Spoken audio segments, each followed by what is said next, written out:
નમસ્કાર મિત્રો, આજે આપણે પુનેટ સ્ક્વેરના યોગ વિશે જોઈશું. તો આ પુનેટ સ્ક્વેર એ એક જોઈએ તો એક પુનેટ સ્ક્વેરનું પૂરું નામ જો કહું તો રેજિનાલ્ડ પુનેટ સ્ક્વેર, કે જે બ્રિટિશ વૈજ્ઞાનિક હતા. એક બ્રિટિશ શાસ્ત્રી, એક વૈજ્ઞાનિક, ખનિજશાસ્ત્રી, બ્રિટનના વૈજ્ઞાનિક હતા કે જેનું પૂરું નામ જોઈએ તો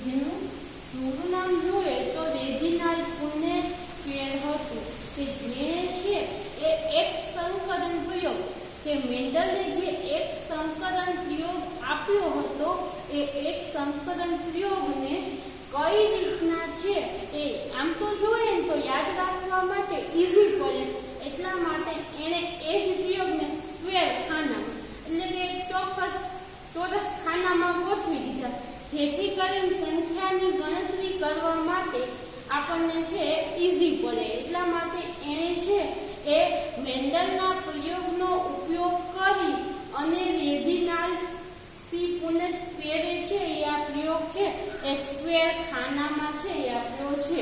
તો હવે આપણે જોઈએ કે પુનેટ સ્ક્વેરનો પ્રયોગ. તો સૌપ્રથમ જોઈએ કે મેન્ડલને જોઈએ તો કેવા છોડ પસંદ કર્યા હતા, તો કે મેન્ડલે છે બે વિરોધાભાસી છે એ છોડ પસંદ કર્યા હતા.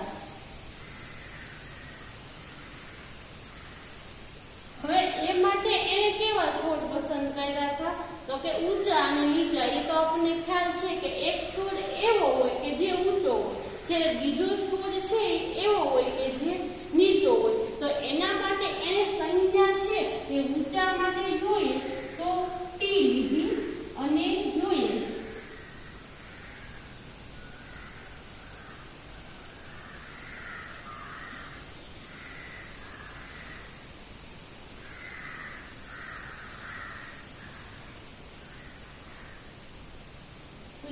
તો નીચા માટે છે સ્મોલ ટી. અને હંમેશા છે એ આપણે આ જે લઈએ કે આ ટી એટલે કે શું, તો કે જનીન માટેના સંજ્ઞા લઈએ તો હંમેશા જોડમાં લેવાની, ભલે છોડ એક જ હોય છતાં એ જોડમાં લેવાની. કેપિટલ ટી અને સ્મોલ ટી ડબલ ટી, કે જે છે એ હંમેશા, કેમ તો કે આપણને ખ્યાલ છે તો કે રંગસૂત્ર જે છે એ હંમેશા જોડમાં હોય. ઉદાહરણ તરીકે મનુષ્યમાં જે 23 જોડ રંગસૂત્ર છે તો એ બધા રંગસૂત્ર હંમેશા છે એ જોડમાં હોય છે. તો હવે આપણે જોઈએ કે પુનેટ સ્ક્વેરે જે પ્રયોગ આપ્યો, મેન્ડલના પ્રયોગનો સ્ક્વેર ખાનામાં કઈ રીતના ઉપયોગ કર્યો એના વિશે જોયું.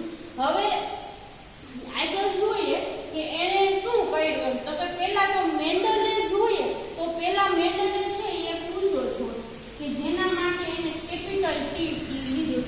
પછી જોઈએ તો નીચો છોડ કે જેના માટે છે એને સ્મોલ ટી લીધું હતું. એક છે એ ઊંચા માટે, આ છે એ ઊંચાનું નિર્દેશન કરે છે, જ્યારે બીજું છે એ નીચાનું નિર્દેશન કરે છે.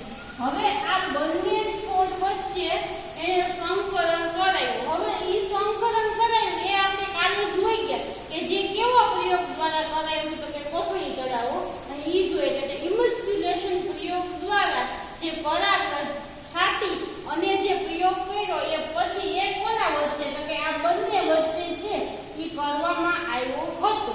હવે આ બંને વચ્ચે આ પ્રયોગ કર્યો ત્યારબાદ આપણને કેવા છોડ મળ્યા, તો કે એ છે એ છોડ આપણને બધા જો સ્વરૂપ બાહ્ય રીતે જોઈએ ખાલી તો બધા છે ઊંચા મળ્યા હતા, પરંતુ જનીન આ બંનેના મિક્સ હતા. તો એ મિક્સ જનીન છે એને આપણે છે એ જોઈએ તો આ રીતના દર્શાવતા હતા, કે જે કઈ રીતના મળે, તો કે આમ જોઈએ તો આ રીતના આપણને મળ્યા. એટલે કે જોઈએ તો બંને છોડ છે એ કેવા હતા, તો કે ઊંચા હતા. હવે આ બંને છોડ ઊંચા મળ્યા છે. હવે આ બંને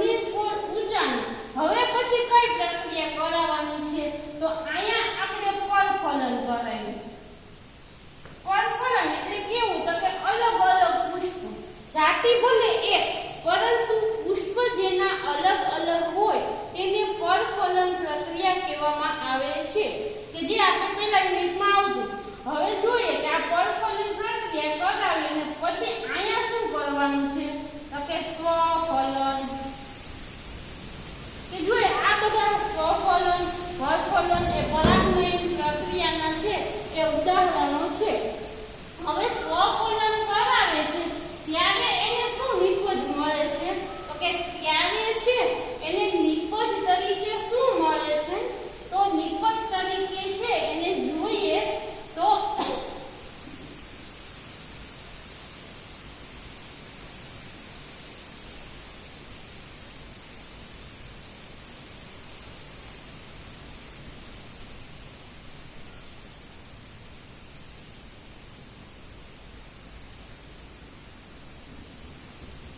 એટલે કે એમ જોઈએ તો એને જે મળે છે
પછી પાછો છે એ અહીંયા જોઈએ તો સ્મોલ ટી છે, એટલે અહીંયા કેપિટલ છે જ ને, એટલા માટે બંનેને સ્મોલ ટી લઈ લઈએ. તો હવે આપણે જોઈએ તો કઈ રીતના મળે. તો પહેલા આપણે સ્વરૂપ જોશું ખાલી કે આમાં સ્વરૂપ શું મળે છે. તો કે ફક્ત જોઈએ તો આનું જે સ્વરૂપ છે એ કેવું મળે. તો સ્વરૂપમાં જોઈએ તો શું છે. તો કે પહેલા બે ટી છે, પછી જોઈએ તો આવી રીતના છે, પછી આ છે એ કેવા છે. તો કે બે વખત છે, એટલે જોઈએ તો કે ટી પ્લસ ટી. પરંતુ આવું જો મૂકવું હોય તો એ તો આપણને ખ્યાલ છે કે શેના માટે હોય, જનીન માટે. તો આના માટે આપણે સ્વરૂપ જો હોય તો એના માટે આપણે શબ્દનો ઉપયોગ કરવો પડે. તો કેવા શબ્દ ઉપયોગ કરવાનો છે તેના વિશે જોઈએ. આ કરી હવે નેક્સ્ટ જોઈએ તો અહીંયા જોઈએ તો આ એ ઊંચું છે, આ એ ઊંચું છે, આ એ ઊંચું, પણ આ એક નીચું છે.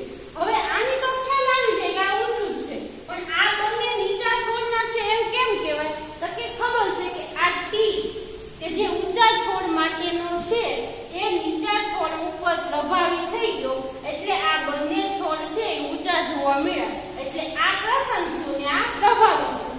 હવે છે આ બંને બે જનીન છે, બે જાતિના જનીન મિક્સ છે, પણ આમાં એક છોડ ખાલી એક ઊંચાનો મળે અને એક નીચાનો મળે. તો આવું શેના કારણે બને છે.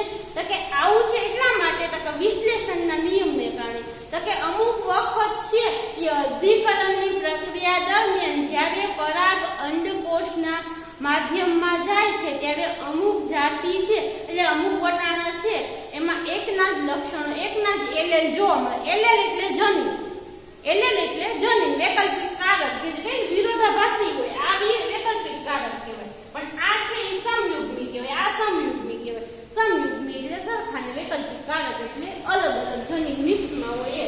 હવે સ્વરૂપ માટે આપણે શું લખવું પડે. તો કે એમ જોઈએ તો એમ લખી શકીએ કે ઊંચા જેમ નીચા. તો હવે જોઈએ તો ઊંચા કેટલા છે. તો કે 3 ઊંચા છે. તો આપણે જોઈએ તો 3:1 નો આંકડો આપણને મળ્યો. આ સંકલન પ્રયોગ છે એ મેન્ડલનો છે, પણ ફક્ત સ્ક્વેર ખાનામાં ગોઠવવાના છે. કેમ. તો કે આપણે એક સંકલનમાં ઈઝીલી આપણે યાદ રાખી શકીએ, પણ જ્યારે દ્વિસંકલન પ્રયોગ આવે ત્યારે આ સ્ક્વેર ખાના હોય તો જ આપણે ગણતરી સારી રીતના કરી શકીએ. એટલા માટે હવે આપણે મેળવવાનું છે જનીન સ્વરૂપ. હવે જનીન સ્વરૂપ આપણે મેળવીએ એ જનીન સ્વરૂપમાં જોઈએ તો જનીન સ્વરૂપમાં કઈ રીતના છે. તો કે આપણે હમણાં કીધું તે મુજબ ટી જેમ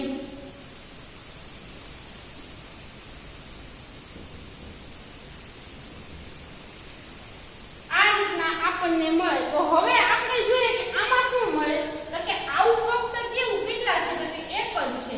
આ કેટલા છે બંનેથી. તો કે આ 2 છે, પરંતુ આ 1 છે. તો આપણને શું મળશે. તો કે 1 જેમ પછી આ 2 છે એટલે 2 જેમ 1. આ રીતના આપણને છે એ મળશે 1 જેમ 2 જેમ 1 કે જે જનીન સ્વરૂપ. ખાસ યાદ રાખજો આ બંને વસ્તુ એમસીક્યુમાં ઘણી વખત હોય કે પુનેટ સ્ક્વેર દ્વારા આપેલા અથવા તો એક સંકલન પ્રયોગમાં સ્વરૂપ કેવું હોય તો 3:1 અને જનીન સ્વરૂપ પૂછાય તો કે 1:2:1 છે આવે છે. હવે આપણે જોઈએ કે એને છે આ પ્રયોગને છે એ રીતના પણ કીધું કે એક 1 સોરી હવે છે એ જોઈએ તો પુનેટ સ્ક્વેર છે એ આને એ રીતના પણ કીધું કે 1/4 tt plus 1/2 tt capital T small t જેમ 1/4 સ્મોલ t. હવે આ આવી રીતના પણ પુનેટ સ્ક્વેરે કીધું. તો આપણે જોઈએ કે 4 હોય એમાંથી એક છે એ આવું મળે છે. જ્યારે કેવું તો કે ઊંચા છોડનું મળે. હવે જ્યારે 2 છોડ હોય તો 2 છોડે છે એક છોડ કેવો મળે. તો કે આ કેપિટલ T સ્મોલ t વાળા જનીનનો. હવે જો અહીંયા એમ પણ કરી શકીએ કે 4 હોય તો 4 એ 2 છોડ એવા મળે, એમ પણ આપણે કરી શકીએ. હવે નેક્સ્ટ જોઈએ તો 4 છોડે એક છોડ છે એ સ્મોલ t નો પણ મળે. હવે એને છે આમાં આપેલું છે એ સૂત્રની જો વાત કરીએ તો એને એક દ્વિઘાત સમીકરણ ઉપરથી આ સૂત્ર છે એ આપેલું છે તો એને આપણે જોઈએ કે સમીકરણ કઈ રીતના આપ્યું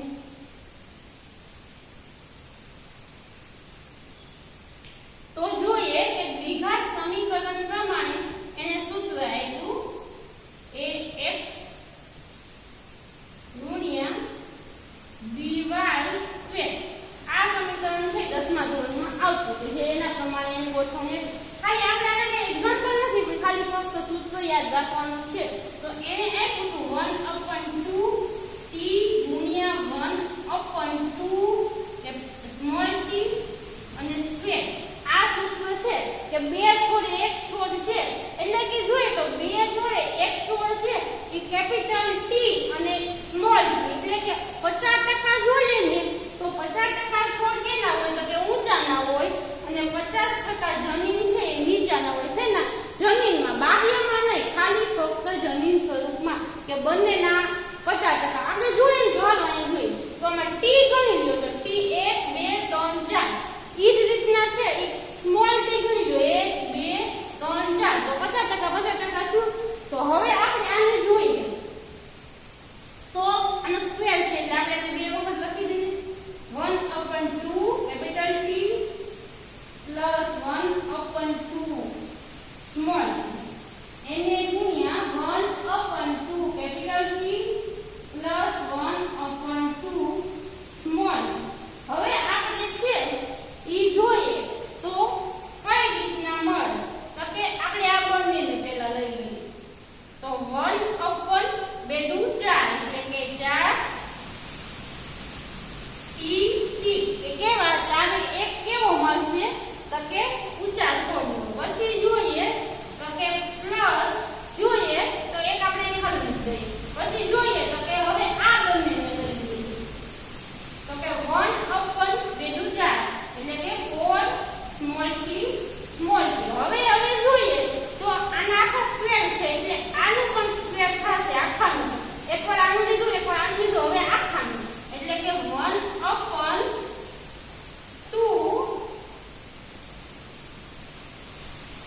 t capital T small t એટલે આપણે જે સૂત્ર જોઈએ કે 4 માંથી એક છે એ કેપિટલ T ના હોય એક કેપિટલ T સ્મોલ t ના હોય અને એક છે એ સ્મોલ t નો હોય આ સૂત્ર આપણે ખાલી ફક્ત યાદ રાખવાનું છે હવે ખાસ જોઈએ તો ગુણ્યા સ્ક્વેર છે એ એક છે એમ કીધું છું કે એને હંમેશા નર હોય નર તો નર માટે છે ઈ આવી રીતના નિશાની લીધી અને જો માતા હોય તો માતા માટે છે ઈ એને આવી રીતના નિશાની હોય હવે એને છે ઊંચા છોડ જે છે એને નર ગણ્યા હતા અને નીચા છોડને માદા ગમે તે ગણી શકે પણ એકને નર માટે છે ઈ આ નિશાની અને માદા માટે આ નિશાની હવે એમાં એને કીધું હતું કે એક છે વિશ્લેષણનો નિયમ છે આમાંથી તારવી શકાય એટલે કે અમુક વખત વિશ્લેષણનો નિયમ તારવીએ એટલે કે અમુક જનીન છે એ અલગ પડી જાય સ્વતંત્ર એ આ અને આ જનીન તો એટલે સુધી આપણે પુનઃસ્ક્વેરનો પ્રયોગ જોયો હવે કાલે આપણે કસોટી સંકલન આના ઉપરથી જોશું થેન્ક યુ એવરીબડી